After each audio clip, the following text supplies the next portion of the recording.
Welcome back to slow and study channel. வணக்கம் friends. இந்த வீடியோவில் நம்ம டிசம்பர் 2022 சீரீஸில் NTA UGC NET கண்டக்ட் பண்ணின பேப்பர் 1 கொஸ்டின் பேப்பரில் இருக்கக்கூடிய கம்யூனிகேஷன் யூனிட் அதில் இருக்கும் PYQ 5 கொஸ்டின்ஸ் பார்க்கலாம். இந்த கொஸ்டின்ஸ் 4th March 2023 ஷிஃப்ட் 2ல் நடந்த பேப்பர் 1இல் இருக்கக்கூடியது. 4th March ஷிஃப்ட் 2 கொஸ்டின்ஸ் பார்க்கலாம். Question number 1. Language is a tool of communication provide a grid of இதுக்கு bliss, hide and secrets, reality, info paradise அப்படின்னு 4 ஆப்ஷன் கொடுத்துருக்காங்கல்ல. இது direct question. So language as a tool of communication provide a grid of reality அப்படிங்கிறது தான் இதனுடைய direct answer. அதாவது language அப்படின்னு சொன்னால் நம்மளோட தாட்ஸ், ஃபீலிங்ஸ் அண்ட் எக்ஸ்பீரியன்ஸை மற்றவங்களுக்கு தெரிவிக்க செய்யக்கூடிய நம்மோட ரியாலிட்டியை ரெப்ரசன்ட் பண்ணக்கூடிய ஒரு டூல். அதுதான் நம்ம லாங்குவேஜ் அப்படின்னு சொல்கிறோம். நம்ம வேர்ல்டு அண்டர்ஸ்டாண்ட் பண்ணிக்கிறதுக்காகவும் அண்டர்ஸ்டாண்ட் பண்ணதை மற்றவங்களுடன் ஷேர் பண்ணுறதுக்காகவும் இந்த லாங்குவேஜ் நமக்கு ஹெல்ப் பண்ணக்கூடியதாக இருக்கிறது. மற்ற ஆப்ஷன்ஸ் எல்லாம் கரெக்ட் கிடையாது. பிகாஸ் பிளிஸ் மீன்ஸ் ஹாப்பி அல்லது திருப்தியாக இருக்கிறத சொல்கிறோம். இது லாங்குவேஜோட ப்ரைமரி ஃபங்க்ஷன்ஸ் கிடையாது பிளிஸ்ங்கிறது. ஹைட் அண்ட் சீக்ரெட் அப்படின்னு சொன்னோம்னா மற்றவங்கள்ட்ட இருந்து இன்டென்ஷனலியா, அதாவது டெலிபரேட்லியா நம்ம வேணும்னே மறைச்சு வைக்கக்கூடிய விஷயங்கள் இருக்குல்ல, அதெல்லாம் தான் ஹைட் அண்ட் சீக்ரெட்ஸ் அப்படின்னு சொல்லணும். லாங்குவேஜுக்கும் இதுக்கும் ஆஸ் யூஷுவல் சம்மந்தம் கிடையாது. So option 2 wrong. Info paradise அப்படிங்கிறதுனா ஈஸி ஆக்சசபிள் அண்ட் அபுண்டன்ட், ஏராளமாக இருக்கக்கூடிய பிளண்டிஃபுல் இன்ஃபர்மேஷன் இருக்கக்கூடிய இடம் தான் இன்ஃபோ பேரடைஸ். ஸோ அவர் answer is option number 3, reality. The next question.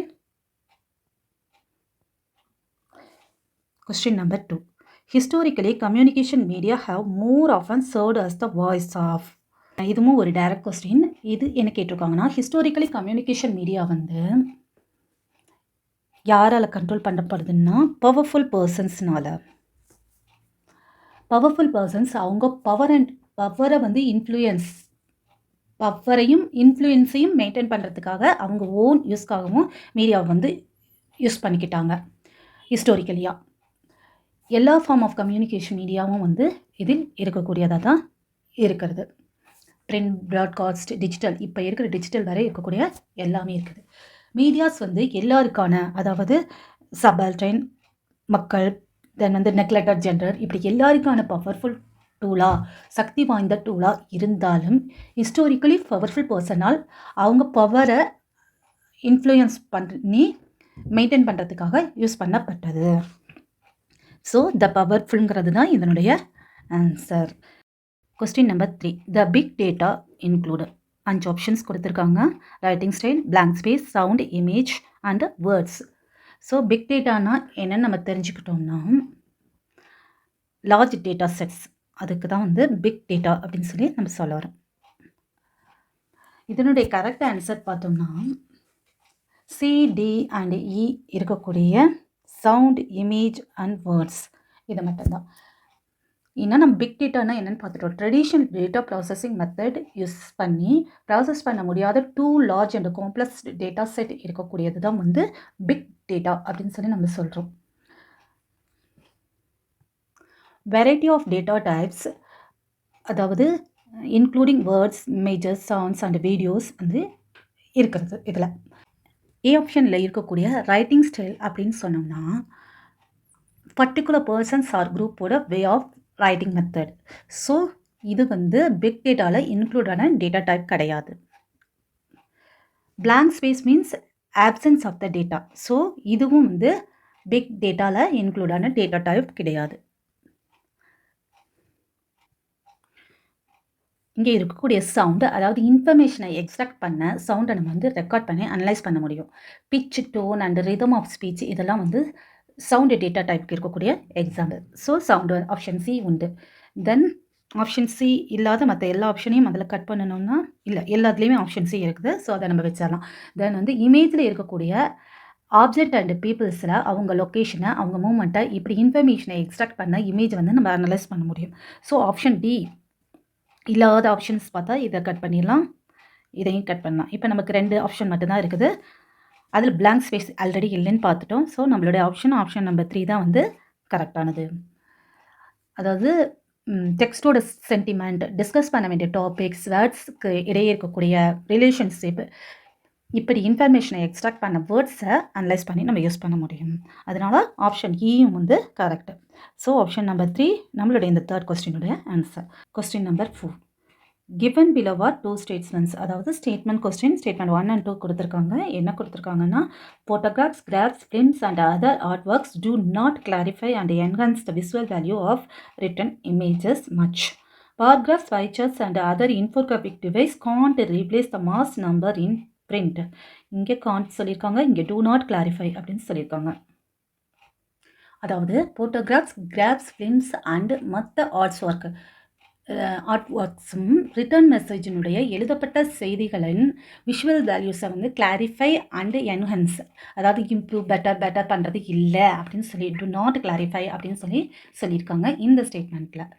Second ஸ்டேட்மெண்ட்டில் என்னென்னா, பிரிண்டட் மெட்டீரியல்ஸில் இருக்கக்கூடிய பார் கிராஃப்ஸ், பை சார்ட்ஸ் அண்டு மற்ற இன்ஃபோகிராஃபிக் டிவைஸ்களால் ரீப்ளேஸ் பண்ண முடியாது. அதாவது லார்ஜ் அமௌண்ட் ஆஃப் நியூமரிக்கல் டேட்டாவை வந்து ரீப்ளேஸ் பண்ண முடியாது அப்படின்னு சொல்லியிருக்காங்க. ஸோ இது காண்ட் சொல்லியிருக்காங்க. அதனால் இந்த ஸ்டேட்மெண்ட்டும் நமக்கு வந்து ராங் தான். 2 ஸ்டேட்மெண்ட்டுமே வந்து wrong. Because visual elements like pictures, graphs, information-ஐ more understandable-ஆக, இன்ட்ரெஸ்டபிளாக, அட்ராக்டிவாக வந்து மாற்றுறதுனால ரிட்டர்ன் மெசேஜை பெட்டர் அண்ட் இம்ப்ரூவ் பண்ணுறது visual elements. தென் இன்ஃபோகிராஃபிக் மோர் எஃபெக்டிவாக இருக்குது. ஏன்னா விஷுவலி இருக்கக்கூடிய வகையில் இருக்கக்கூடிய நியூமரிக்கல் டேட்டாவை சம்மரைஸ் பண்ணி நமக்கு தருது. So statement 2 wrong. Question number 5. இதுவும் statement of question. The semantic approach in communication emphasizes the manipulative power of text. Statement 2. It is a ideological approach that questions the basis value system in different society in order to have seek a new humanism. So இந்த 2 ஸ்டேட்மெண்ட்டை என்ன சொல்லியிருக்குதுன்னா, செமியோட்டிக் approach and ideological approach அப்படின்னா meaning பார்த்துட்டு வந்தோம்னா நம்ம இதுக்கு answer பார்த்துடலாம். கம்யூனிகேஷனில் sign and symbols அதற்கான மீனிங்கை க்ரியேட் பண்ண எப்படி யூஸ் பண்ணப்படுதுன்னு படிக்கிறது தான் செமியோட்டிக் அப்ரோச். இதில் மீனிங்ஸ் ஆஃப் த டெக்ஸ்ட் வந்து கிளியராக இருக்காது. டெக்ஸ்ட்டுக்கும் ரீடருக்கும் நடுவில் இது நெகோஷியேட் பண்ணப்படுது. நெகோஷியேட் அப்படின்னா ரீடருடைய ஓன் எக்ஸ்பீரியன்ஸ், பிலீவ்ஸ் அண்டு வேல்யூஸை வச்சு அவர் டெக்ஸ்ட்டை இன்டர்பிரேஷன் வந்து பண்ணுறாரு. எக்ஸாம்பிளுக்கு வந்து நம்ம இந்த ரோஸ் இதை சொன்னோன்னா, ரோஸ் பிக்சருக்கு வந்து டிஃப்ரெண்ட் மீனிங்ஸ் டிஃப்ரெண்ட் பீப்புள்ஸ்ட்டு வந்து இருக்குது. அதாவது லவ் அண்ட் பியூட்டியை ரெப்ரசன்ட் பண்ணுறதுக்கு சம் பீப்புள் வந்து இந்த ரோஸ் வந்து சொல்லுவாங்க. டெத் அண்ட் பெயினை ரெப்ரசன்ட் பண்ணுறதுக்கு வந்து சம் பீப்புள் வந்து பிக்சர்ஸினுடைய மீனிங் வந்து அந்த ரீடர் அவரே தான் வந்து அதை டிசைட் பண்ணுறாரு, அந்த சிம்பிள்ஸ்னுடைய மீனிங்கை.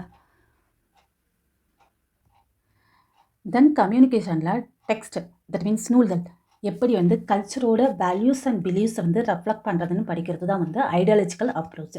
So both the semiotic and ideological approaches are important. So நம்மளுடைய ஸ்டேட்மெண்ட் வந்து both statement 1 and 2 are true. Then இந்த வீடியோ உங்களுக்கு யூஸ்ஃபுல்லாக இருக்கணும் நம்புகிறேன் ஃப்ரெண்ட்ஸ்.